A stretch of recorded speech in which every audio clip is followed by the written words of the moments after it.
Hey guys, welcome back to my channel. कैसे हैं आप लोग?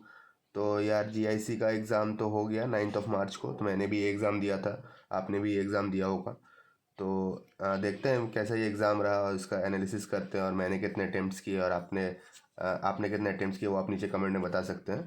तो ये एग्ज़ाम मैं कहूँगा मॉडरेट साइड में था। डिफ़िकल्ट भी कुछ कुछ क्वेश्चन थे, बट ओवरऑल अगर बात करूँ तो मॉडरेट हम इसे कह सकते हैं, ये एग्ज़ाम था। तो अगर बात करें पार्ट ए, जो कि इसमें 40 मार्क्स का था और 40 क्वेश्चंस थे, तो इसमें क्रिटिकल रीजनिंग और हाई लेवल पजल्स थे। तो इसमें मेरे को अभी पजल्स तो ठीक से याद नहीं है, लेकिन एक स्टैक बेस्ड का पजल था शायद, और एक ईयर बेस्ड था जिसमें बेस ईयर 2023 को लिया था और 8 पर्सन्स थे। और क्रिटिकल रीजनिंग के 8 से 9 क्वेश्चंस थे इसमें। और इसमें ओवरऑल मैं 26 क्वेश्चंस में अटेम्प्ट किया हूँ, और जो 14 क्वेश्चंस थे वो मैं देख देख भी नहीं पाया। वो 26 क्वेश्चन जो मैंने देखा वो मैंने अटेम्प्ट किया। तो इसमें मेरे अटेम्प्ट 26 रहे हैं। तो आप लोग बताइएगा कि आपने कितने अटेम्प्ट किए पार्ट वाइज। पार्ट ए में आपके कितने अटेम्प्ट थे। पार्ट बी की अगर बात करें रीजनिंग, जो कि मॉडरेट साइड में थोड़ा सा था, इसमें 20 क्वेश्चंस थे। तो इसमें सिटिंग अरेंजमेंट एक था 9 पर्सन्स का, और मीनिंगफुल वर्ड थे, जिसमें मेरा आंसर मोर देन 2 आ रहा है, और ये मोर देन 2 ही होगा, जिसका ऑप्शन जेड आपको मार्क करना था।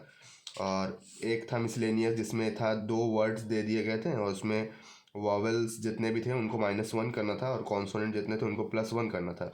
और उसमें जो भी वर्ड्स रिपीट हो रहे थे, वो रिपीट वाले वर्ड को डिलीट करना था हमें। डिलीट करके फिर लेफ़्ट से शायद फोर्थ या फिफ्थ पूछा था कौन सा वर्ड था, ऐसा कुछ था इसमें। तो ये भी मैंने किया है।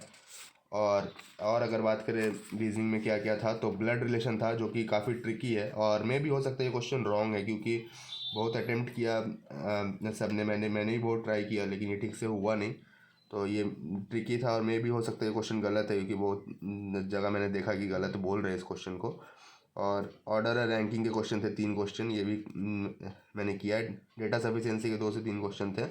और ये एक पजल था जो शायद हाई ऑर्डर रीजनिंग में था कि इस वाले पार्ट में था, पार्ट बी में, ये मेरे को पता नहीं है, बट ये एक था, 3 प्लेसेस था और फ्रूट्स था, और नॉट मोर देन 3 था। इसमें बिहार और कुछ कुछ और 2 जगह थे।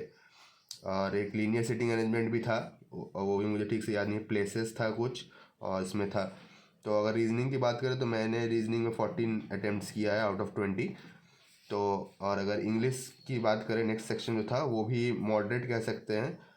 और लेकिन जो पैरा जंबल था वो काफ़ी डिफ़िकल्ट था, वो तो हुआ ही नहीं मेरे से। उसका स्टार्टिंग ही पता नहीं चल रहा था कि कौन से सेंटेंस से स्टार्ट होगा। ये पैरा जंबल डिफ़िकल्ट साइड में था। तो अगर आपने ये पैरा जंबल किया तो आप नीचे बता सकते हैं क्या सीक्वेंस था इसका। और अगर आरसी की बात करें तो आरसी भी मॉडरेट साइड पे थी। जो एक वहाँ पे डेलॉयट के रिसर्च पे आया था। उन्होंने कुछ रिसर्च किया है पॉलिटिकल पार्टी को लेके नाइजीरिया, ये जगह में। और नेक्स्ट अगर बात करें तो डबल फिलर्स भी था इंग्लिश में, एरर डिटेक्शन भी था। ये आरसी और पैराजंबल को छोड़ के बाकी इंग्लिश सेक्शन इजी था, डुएबल था। तो अगर इंग्लिश की बात करें, मेरे अटेम्प्ट आउट 20 क्वेश्चंस मैंने किए हैं आउट ऑफ 25, और एक्यूरेसी सही है मेरी। और अगर नेक्स्ट हम बात करें जीए की, जो कि मॉडरेट टू डिफ़िकल्ट साइड में था, और मैक्सिमम क्वेश्चंस जनवरी, दिसंबर, फरवरी, ये सब से ही आया था। इसमें एक क्वेश्चन था PIDF, public infrastructure development fund extended till, कितना तक एक्सटेंड किया गया, तो इसका दिसंबर 2025 आंसर था। और एक क्वेश्चन था प्रधानमंत्री जीवन ज्योति बीमा योजना के बारे में दिया हुआ था, 5 स्टेटमेंट, और कौन सा इसका कंपोनेंट नहीं है पूछा था। तो ये जो 50,000 फॉर पार्शियल डिसेबिलिटी, वहाँ पे एक ऑप्शन था, ये गलत हो जाएगा, क्योंकि पार्शियल डिसेबिलिटी में 1 लाख मिलते हैं, 1 लाख मिलता है। तो ये वाला स्टेटमेंट गलत होगा इसमें। और एक था प्रधानमंत्री मत्स्य संपदा योजना के बारे में, बहुत बड़ा दिया हुआ था, बट अल्टीमेटली लास्ट में वो प्रधानमंत्री मत्स्य संपदा योजना का बजट ही पूछा था। तो प्रधानमंत्री मत्स्य संपदा योजना में 20,000 करोड़ का ही बजट दिया है गवर्नमेंट ऑफ इंडिया ने। और एक बात करें, एक फ्री यूनिट्स इलेक्ट्रिसिटी का था, कितने करेंगे वो सूर्योदय योजना से, तो वो 300 यूनिट्स फ्री मिलेगा। और इसमें जीए की बात करें तो बैंकिंग और इंश्योरेंस हेवी था, इंश्योरेंस के भी काफ़ी सारे क्वेश्चंस थे, और आरबीआई रिलेटेड भी कुछ क्वेश्चंस थे। तो जीए की अगर बात करें तो जीए के मैंने अटेम्प्ट्स 12 है आउट ऑफ 20 क्वेश्चन। और नेक्स्ट सेक्शन अगर बात करें क्वांट्स और कंप्यूटर, जो मिक्स था, 15 क्वेश्चंस थे दोनों को मिला के। तो इसमें अप्रोक्सीमेशन के 3 क्वेश्चंस थे, और अर्थमेटिक के बाकी 7 to 8 क्वेश्चन थे। मतलब खाली अप्रोक्सीमेशन 3 थे, बाकी छोड़ के DI VI नहीं था, खाली अर्थमेटिक ही था, 7 to 8 क्वेश्चंस। और अगर कंप्यूटर की बात करें तो एक क्वेश्चन था यूज्ड बाय कॉरपोरेट्स, इसका आंसर शायद वैन होगा, बट वहाँ पे प्राइवेसी एक वर्ड था, तो इसके लिए मैंने इसका आंसर वीपीएन मार्क किया, पता नहीं शायद इसका आंसर वैन होगा। खैर जो भी हो। और एक क्वेश्चन था यूआरएल का फुल फॉर्म, ये तो काफ़ी इजी था। और एक था नॉट सेकेंडरी स्टोरेज डिवाइस, में रैम होगा आंसर। और एक क्वेश्चन था कि एम एस एक्सेल का फॉर्मूला किससे स्टार्ट होता है, तो वो इक्वल टू साइन से ऑलवेज स्टार्ट होता है। तो अगर कंप्यूटर की बात करें और क्वांट्स की मिला के बात करें तो मैंने यहाँ पे 11 अटेम्प्ट्स किया आउट ऑफ 15। तो इस प्रकार से अगर पार्ट ए और पार्ट बी की बात करें तो मेरे अटेम्प्ट्स मिला के अभी 83 हुए टोटल।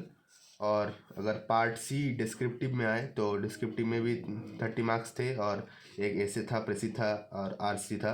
तो ऐसे था प्रिजर्वेशन ऑफ कल्चरल हेरिटेज के ऊपर आप लिख सकते थे, या तो री इंश्योरेंस और या तो वर्क एथिक्स इन कॉर्पोरेट। तो मैंने ये वाला टॉपिक पे लिखा है प्रिजर्वेशन ऑफ कल्चरल हेरिटेज, क्योंकि ये दोनों टॉपिक के बारे में मैंने उतना पढ़ा नहीं था, आइडिया नहीं था, इसके बारे में थोड़ा था, इसीलिए इसके बारे में लिखा।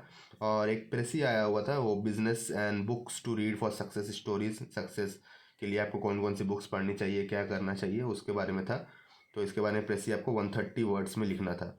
और ये वाले एग्ज़ाम में अगर आप मैक्सिमम वर्ड रीच कर जा रहे थे तो आपको वो और वर्ड लिखने का अनुमति नहीं दे रहा था। 130 अगर है तो 130 तक ही आप लिख सकते हैं, मैक्सिमम वर्ड नहीं लिख, उसके ज़्यादा नहीं लिख सकते थे। और थर्ड अगर आरसी की बात करें तो वो काफ़ी इजी था, ट्यूलिप्स के ऊपर आया था, ब्रोकन ट्यूलिप्स। इसमें 5 क्वेश्चन थे। एक क्वेश्चन था कि ब्रोकन ट्यूलिप्स का क्या एडवांटेज है, फिर ट्यूलिप्स कौन से रूट से आया। तो इसके 5 क्वेश्चन थे, 2 मार्क्स पर क्वेश्चन था। और इसमें 10 मार्क्स 10 मार्क्स 10 मार्क्स तीनों सेक्शन मिला के 30 मार्क्स थे।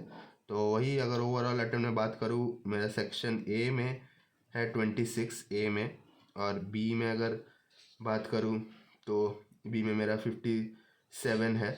और अगर सी जो लास्ट डिस्क्रिप्टिव सेक्शन है उसमें मैंने तीनों अटेम्प्ट किया है। तो यही है। अगर ओवरऑल की बात करें तो मेरा इधर 83 हो गया, और इधर 3 अगर जोड़ देते तो 86 मैंने अटेम्प्ट्स किए हैं आउट ऑफ 123 क्वेश्चंस।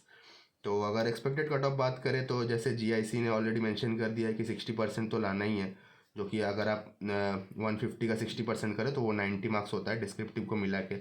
और सेक्शनल के बारे में इन्होंने कुछ बताया नहीं है, तो 90 मार्क्स तो रहेगा ही, क्योंकि वो लोग पहले ही मेंशन कर दिए हैं, और इसमें तो चेंज नहीं होगा, ऑलरेडी नोटिफिकेशन मेंशन है। तो वही अगर आप 100 प्लस या 100 टू 105 के रेंज में मार्क्स ला रहे हैं तो अच्छा चांस है कि इंटरव्यू कॉल आ सकता है, फिर बाद में वो अगर कन्वर्ट हो ना हो। बट 100 टू 105 अगर आपके मार्क्स बन रहे हैं तो आप इंटरव्यू कॉल एक्सपेक्ट कर सकते हैं।